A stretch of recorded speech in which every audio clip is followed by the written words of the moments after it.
दोस्तों नमस्कार, मैं संजीव भार्गव आप सभी का ITI स्किल इंडिया के यूट्यूब चैनल पे स्वागत करता हूं। और आज जो मेरा जो वीडियो है वो इलेक्ट्रिकल और वायरमैन ट्रेड थ्योरी से संबंधित क्वेश्चन बैंक के अंदर जो पहला चैप्टर है उससे रिलेटेड है। और ये जो मैं वीडियो बना रहा हूँ वो रॉयल जो जालंधर के पब्लिशर है उनकी किताब में से बना रहा हूँ। और इसके अंदर आप देख सकते हैं राइटर का नाम है पूजा कपूर और करण ढींगरा। और इसमें जो एड्रेस है वो royal book depot Jalandhar city से है ये। और बहुत अच्छी किताब है, इसके अंदर बहुत अच्छे अच्छे क्वेश्चन दे रखे हैं जो कि आपकी ITI के एग्ज़ाम में भी काम में आएंगे और आपके कंपटीशन लेवल के एग्ज़ाम में भी बहुत काम आने वाले हैं। तो अगर इन वीडियोस को देखेंगे तो आपको बहुत अच्छी नॉलेज मिलेगी जिससे कि आप कंपटीशन की तैयारी अच्छी तरह से कर सकेंगे। तो यहाँ पर शुरू करते हैं हम पहला चैप्टर, जो कि कॉमन चैप्टर होता है। पहला चैप्टर है परिचय, सुरक्षा और सावधानियां। संक्षिप्त परिचय, शॉर्ट इंट्रोडक्शन। वर्तमान में इलेक्ट्रिकल और इलेक्ट्रॉनिक्स उपकरण हमारे प्रतिदिन के कार्यों के लिए बहुत आवश्यक हो गए हैं। सब उपकरण बिजली से चलते हैं। इन उपकरणों का उपयोग करने वाले एवं विद्युत लाइनों और हाई वोल्टेज सर्किट पर काम करने वाले इलेक्ट्रीशियन की लापरवाही उनके लिए बहुत खतरनाक हो सकती है।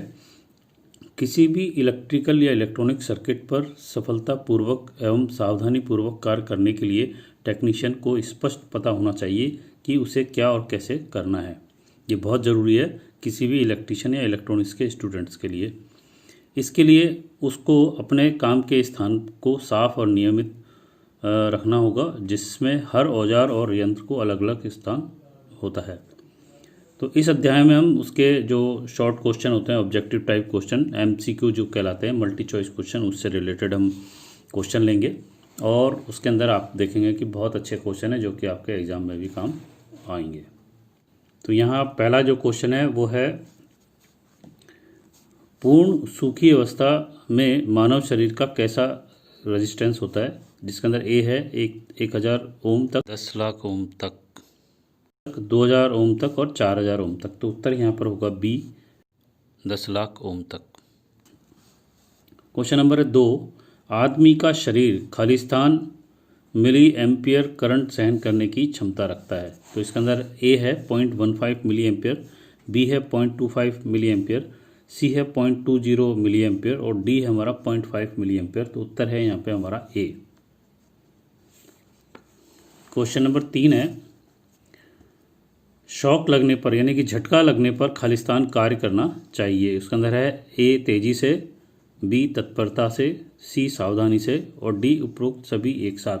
तो उत्तर है यहाँ पर D, सभी काम एक साथ करने चाहिए, जिसके अंदर तेजी भी होनी चाहिए, तत्परता भी होनी चाहिए और सावधानी भी होनी चाहिए।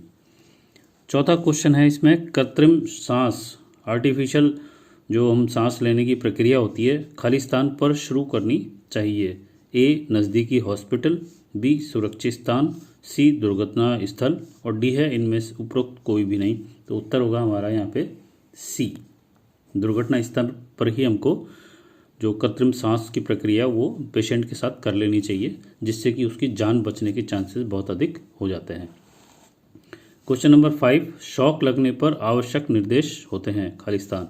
A रोगी के शरीर को गर्म रखें, B सांस चलने पर तुरंत जले भाग पर दवा लगाएं, C इसके बाद सभी दवाइयाँ डॉक्टर के निर्देश पर ही दें और D उपरोक्त सभी। तो यहाँ पे उत्तर हमारा 5 का है D उपरोक्त सभी, जिसके अंदर रोगी के शरीर को गर्म रखने का प्रयास करना चाहिए, सांस चलने पर तुरंत जले भाग पर दवा लगाएं, D इसके बाद सभी दवाइयाँ डॉक्टर के निर्देश पर ही हमें देनी चाहिए। इसमें अपना दिमाग ज़्यादा नहीं लगाना चाहिए। अगला क्वेश्चन है अगर रोगी बेहोश है परंतु उसकी सांस चल रही है तब हमें क्या करना चाहिए। A कमर तथा छाती के सभी कपड़े ढीले कर दें, B घाव को साफ पानी से बिल्कुल साफ कर दें, C लगातार सांस के चलने की गति को जांचते रहें या जांचें और D है उपरोक्त सभी। तो यहाँ उत्तर है हमारा D, उपरोक्त सभी उपाय करने चाहिए, जिसके अंदर कमर और छाती के कपड़े को ढीला करना चाहिए, जिससे कि उसका दम अगर घुट रहा है तो वो हल्का महसूस करेगा। घाव को साफ पानी से साफ कर देना चाहिए लगातार सांस चलने की गति की जांच करते रहना चाहिए और तुरंत हमको डॉक्टर से संपर्क करना चाहिए जिससे कि उसकी समय पर जांच हो सके और उसको पूरा इलाज मिल सके। इसके बाद है अगला क्वेश्चन है 7, इलेक्ट्रिकल आग का मुख्य कारण होता है। ए ढीले जोड़, बी अधिक लोड, सी खराब फ्यूज और डी इनमें से सभी। तो यहाँ उत्तर हमारा है डी इनमें से सभी, क्योंकि यहाँ पे इलेक्ट्रिकल की जो आग होती है वो ढीले जोड़ से भी हो जाती है, उसके अंदर स्पार्किंग होने लग जाती है। अधिक लोड होने पर उनका सर्किट आग लग सकती है, अधिक लोड होने पर उसके तारों में, और फ्यूज खराब फ्यूज होने की वजह से भी सर्किट खराब हो जाता है और उसके वजह से भी आग लग सकती है। तो ये तीनों ही उत्तर इसके होंगे। अगला क्वेश्चन है 8वां, आग लगने की मौलिक शर्तें होती हैं। ईंधन और हवा, दूसरा है ईंधन हवा और तापक्रम, तीसरा है तापक्रम और ईंधन, और चौथा है हवा और तापक्रम। क्वेश्चन नंबर 8 और इसका उत्तर है यहाँ पे ईंधन हवा और तापक्रम। तीनों चीज़ होने पर ही वहाँ पर आग लगने की संभावना अत्यधिक होती है। अगला सवाल है, आग को नियंत्रित करने के मौलिक तरीके क्या होते हैं। ए ज्वलनशील पदार्थ को दूर रखें, हवा को वहां पहुंचने से रोकने का प्रयास करें, सी तापक्रम को कम करने का प्रयास करें, और उपरोक्त डी उपरोक्त सभी। तो उत्तर इसमें होगा उपरोक्त सभी। उसमें ज्वलनशील पदार्थ को जितनी जल्दी हो सके उस स्थान से हटा लेना चाहिए जहाँ पे आग लगी है। हवा को रोकने का प्रयास करना चाहिए। वैसे तो हवा को नहीं रोका जा सकता, लेकिन अगर कोई ऐसी बंद जगह पे आग लगी है तो वहाँ पे खिड़की दरवाजे वगैरह बंद कर लेना चाहिए। सी है यहाँ पे तापक्रम को कम करने का प्रयास करनी चाहिए। इसके लिए आप मिट्टी वहाँ डाल सकते हैं, और अगर आग बिजली की वजह से नहीं लगी है तो वहाँ पर आप पानी डाल के भी उसको ठंडा करने का प्रयास कर सकते हैं। इसके बाद है अगला क्वेश्चन डी, सीढ़ी पर चढ़कर कार्य करना होता हो तब क्या करना चाहिए। एक आदमी इसको पकड़ के रखे, बी दीवार के साथ लगा दे, सी इसको स्वतंत्र छोड़ दे, और डी इनमें से कोई नहीं। तो यहाँ पर जो उत्तर होगा हमारा ए, एक आदमी उसको अगर सीढ़ी को पकड़ लेगा तो उसके ऊपर काम करने वाला जो कर्मचारी है या जो मिस्त्री है उसको वो बिना हिचक के और बिना डर के वो काम कर सकता है। तो सीढ़ी को पकड़ लेना चाहिए दूसरे व्यक्ति के द्वारा। अगला है, बारिश में जंग से बचने के लिए औजार पर लगाई जा सकती है। क्या चीज़ लगाई जा सकती है। ए पानी, बी पेंट, सी ग्रीस और डी मिट्टी का तेल। तो यहाँ पर उत्तर जो है हमारा होगा ग्रीस। अगर अपन वहाँ पे औजार के ऊपर ग्रीस लगा देंगे तो वहाँ पर पानी या बारिश की वजह से जो जंग लगने की प्रक्रिया होती है वो नहीं होगी और वो जंग लगने से बच जाएगा।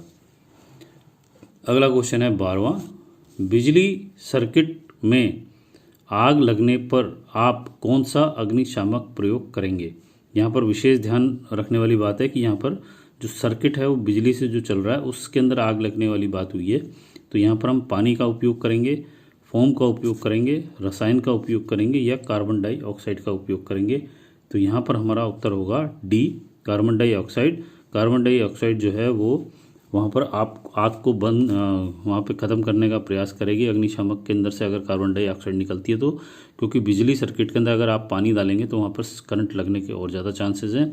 फोम से वहाँ पे कुछ नहीं होगा, और रसायन वहाँ पे जो है केमिकल जो है वो रिएक्शन भी कर सकता है आसपास के लोगों के साथ भी और चीज़ों के भी साथ। इसलिए वहाँ पर कार्बन डाइऑक्साइड जो वहाँ पे एक्सटिंग्विशर होते हैं जिसको अग्निशामक कहते हैं उसके अंदर कार्बन डाइऑक्साइड जिसमें निकलती है उसका उपयोग करेंगे तो वहाँ पर बिजली के सर्किट में आग लगने से बचा जा सकता है। ग्राउंड तार का इस्तेमाल खाली स्थान पर किया जाता है। तो यहाँ पर ए है लोडिंग दूर करने के लिए, बी है सही रेगुलेशन प्रदान करने के लिए, सी है अर्थ प्लेट से सर्किट कंडक्टर को जोड़ने के लिए, और डी है इनमें से कोई नहीं। तो ये क्वेश्चन नंबर 13 का उत्तर है सी, अर्थ प्लेट से सर्किट कंडक्टर को जोड़ने के लिए। क्वेश्चन नंबर 14 है, अगर पब्लिक इलेक्ट्रिक सप्लाई का तार टूटकर पृथ्वी को छुए तब निम्न को बताए अनुसार क्या होगा। निम्न में बताए अनुसार क्या होगा। तो यहाँ पर है ए करंट बहने लगेगा, बी है सप्लाई वोल्टेज ड्रॉप हो जाएगी, सी है सप्लाई वोल्टेज बढ़ जाएगी, और डी है कंडक्टर में करंट नहीं बहेगा।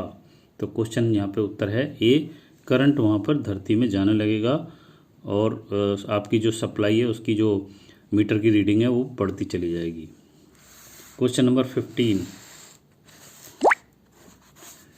व्यक्ति को शॉक लगने पर क्या करना चाहिए? यदि किसी व्यक्ति को शॉक लग जाता है, झटका लग जाता है बिजली से, तो उसको क्या करना चाहिए? व्यक्ति को चाय पिलाएं, ए व्यक्ति को खुले स्थान पर लेटा दें, बी और डॉक्टर का इंतजार करें। तो यहाँ पर उत्तर जो है हमारा वो है बी, व्यक्ति को खुले स्थान पर लिटा देना चाहिए, जिससे कि उसकी शॉक से थोड़ा झटका उसको कम महसूस होने लगेगा और धीरे धीरे वो ठीक भी हो सकता है। क्वेश्चन नंबर 16, 3 कोर वाली केबल में न्यूट्रल तार का रंग होता है, ए नीला, बी लाल, सी भूरा और डी काला। तो उत्तर है यहाँ पर डी काला। 3 कोर वाली केबल में न्यूट्रल तार का रंग काला होता है। क्वेश्चन नंबर 17, खालिस्तान सुरक्षा प्रदान करने के लिए अर्थिंग जरूरी है। किस चीज़ की सुरक्षा प्रदान करने के लिए अर्थिंग जरूरी है? शॉक से बचने के लिए, यानी झटके से बचने के लिए, वोल्टेज बदलाव के वोल्टेज का जो बदलाव होता है उससे बचने के लिए, ओवरलोडिंग से बचने के लिए, इनमें से कोई नहीं। तो इसका उत्तर है यहाँ पर हमारा ए, झटके से बचने के लिए, शॉक से बचने के लिए। क्वेश्चन नंबर 18, उड़े हुए फ्यूज़ को बदलते समय क्या सावधानियां बरतेंगे?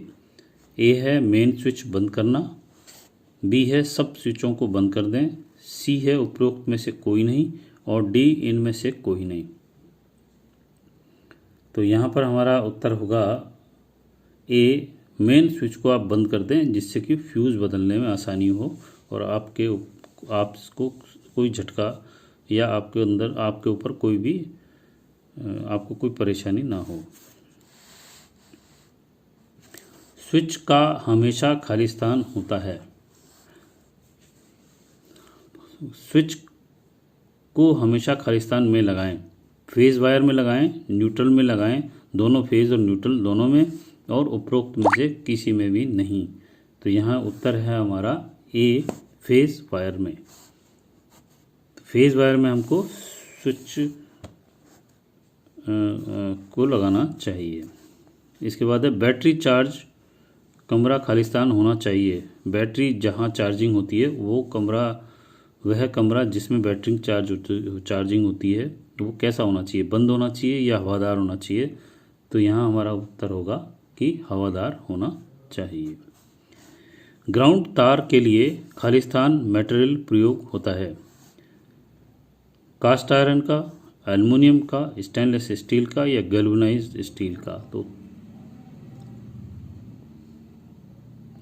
कास्ट आयरन ए, बी है एल्युमिनियम, सी है स्टेनलेस स्टील और डी है गैल्वेनाइज्ड स्टील। तो उत्तर है हमारा यहाँ पे डी, गैल्वेनाइज्ड स्टील। अगला क्वेश्चन है, सप्लाई लाइनों पर काम करते वक्त प्लायर किस प्रकार का होना चाहिए? यानी कि प्लास आपके हाथ में अगर है और वो सप्लाई लाइन का काम कर रहे हैं तो वो किस तरह का प्लायर होना चाहिए? उसमें सही तरीके से इंसुलेटेड होना चाहिए, बिना इंसुलेशन का होना चाहिए, क्रिम्पिंग के प्रकार का होना चाहिए, इनमें से कोई नहीं। तो उत्तर है हमारा ए, सही तरीके से इंसुलेटेड होना चाहिए, जिससे कि उसके अंदर आपको करंट ना लगे। क्वेश्चन नंबर 23, केबल के इंसुलेशन प्रतिरोध को किसके द्वारा मापा जाता है? तो यहाँ पे है वाट मीटर के द्वारा, पृथ्वी परीक्षक के द्वारा, वोल्ट मीटर के द्वारा या मेगर के द्वारा। तो उत्तर है हमारा यहाँ पे डी, मेगर के द्वारा। क्वेश्चन नंबर 24, घरेलू वायरिंग सिस्टम में सप्लायर फ्यूज़ कब प्रदान किया जाता है? तो उत्तर है हमारा इसमें ए है ऊर्जा मीटर से पहले, ऊर्जा मीटर के बाद, मुख्य स्विच के बाद और इनमें से कोई नहीं। तो उत्तर है हमारा ए, ऊर्जा मीटर के पहले। क्वेश्चन नंबर 25, निम्न में से कौन सी इंसुलेटिंग सामग्री है? तांबा, सोना, चांदी या कागज? उत्तर है हमारा यहाँ पे कागज। इंसुलेटिंग के लिए हम इसको काम में ले सकते हैं, जिससे कि आप करंट ना लगे। ये वीडियो इतना ही, इसके अंदर मैं केवल 25 क्वेश्चन ले रहा हूँ। इस चैप्टर के जो अगले क्वेश्चन है वो अगले वीडियो में आपको मिलेंगे। तो यदि आपको ये मेरा वीडियो अच्छा लगा और क्वेश्चन अच्छे लगे जो कि आपके ITI के अंदर जो एग्ज़ाम होंगे उसमें काम में आएंगे, तो आप मेरे इस वीडियो को आगे देखते रहें, जिसके बहुत सारे पार्ट मैं बनाने जा रहा हूँ, जो कि आपके इलेक्ट्रीशियन ट्रेड के थ्योरी से संबंधित जितने भी चैप्टर हैं उसके ऊपर छोटे छोटे क्वेश्चन होंगे, जो कि आपके NCVT या XCVT के एग्ज़ाम में भी आएंगे। और साथ में आप उसको किसी भी कम्पिटिटिव एग्ज़ाम, जो कि आपका DRD हो सकता है, रेलवे हो सकता है, मेट्रो हो सकता है, और भी जो गवर्नमेंट की जो एग्ज़ाम होते हैं उसमें वो इस तरह के क्वेश्चन आते हैं, तो वहाँ आपके काम में आ सकते हैं। तो आज के लिए इतना ही। नमस्कार, धन्यवाद, जय हिंद, जय भारत। आपका दिन शुभ हो।